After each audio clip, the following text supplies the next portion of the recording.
All right, so now what we're going to do is we're going to walk through the different temptation actions that are available to the game and how they play. So the first thing to keep in mind with the temptation actions is the game will always prioritize the top to the bottom in order of play. So what I mean by that is the game will always attack first, it'll add serpents or add new temptations second, and then it will do community sin. Community sin is a little bit of basically the advanced actions of the game. So we'll explain that one in more detail in a second. So the first thing, attacks. How do they work? What takes place? So the first thing I want to look at is, do I have a temptation on the board? If I already have a temptation on the board, whatever is here is going to turn over and it's going to attack the promise that is on my battlefield. Now, if I don't have a temptation already on the board, then I would draw one from the temptation deck and turn it over immediately. So that is basic attacks, and at that point I'm going to compare the points. In battle, what I'll do is I'll compare first off whether or not my promise and temptation share the same color type. So if a promise and temptation share the same color type, and that's listed up here at the top, then the promise always wins no matter the strength of the card. So in this case I have 5 points of envy versus 8 points of joy. Normally in the points the envy should lose because my joy is a stronger card, and if I was just looking at the points, envy would be sent back to the deck. However, when I'm doing battle, if I'm being attacked and the attacking card or the card that's up here on the battlefield matches my weakness, my secret sin, that card is now twice as strong. So this 5 is actually 10 points of envy versus my 8 points of joy. So now in this battle, in this attack, joy is discarded and sent back to the promise deck.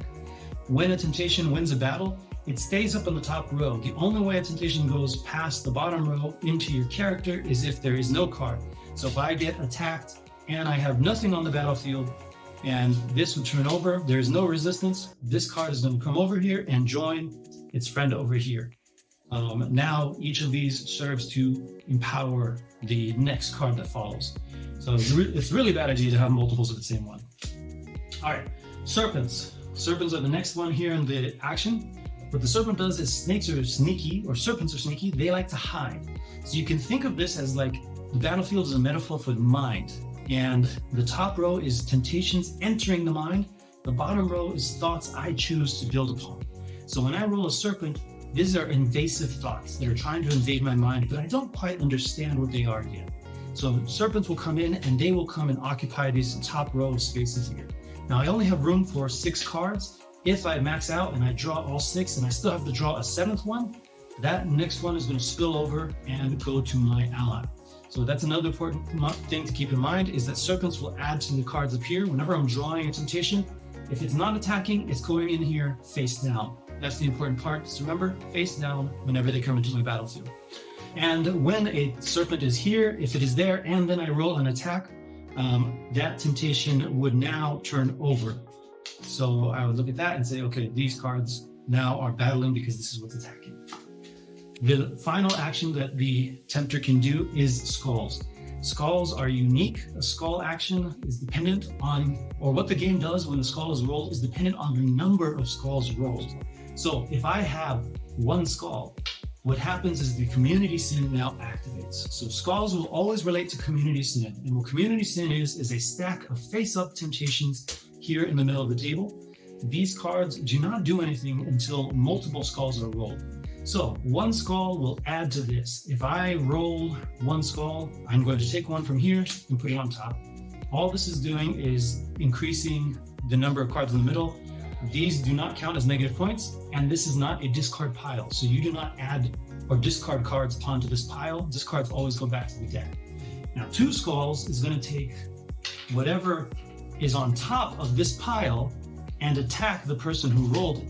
So if I had rolled and I got 2 skulls over here, I would take the top card from here, and now this counts as an attack, as an arrow attacking my armor, and you would follow the rules for attacks.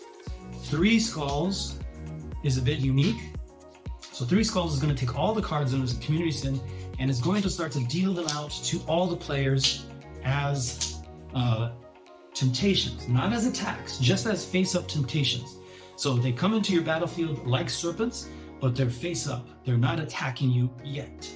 But some of these cards, if you're, depending on what you're playing, and if you have the Hourglass active abilities, some of these cards have passive effects that once they're face up in your battlefield are now in play.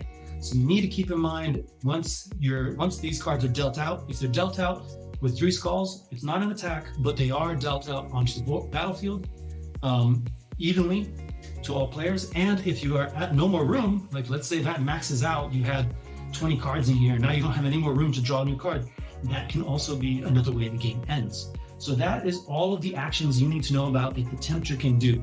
He can attack you with arrows, he can add temptations with serpents, and his community sin action will change depending on the number of skulls you roll. 1 skull adds to it, 2 skulls makes whatever else on top of this other stack attack you, and 3 skulls will make the stack be dealt out to all the players. Last thing you want to be aware of is rolling skulls can cause you to find the Hourglass cards faster, which will increase the difficulty of the game or bring the game to an end. That is the role and purpose of the community set.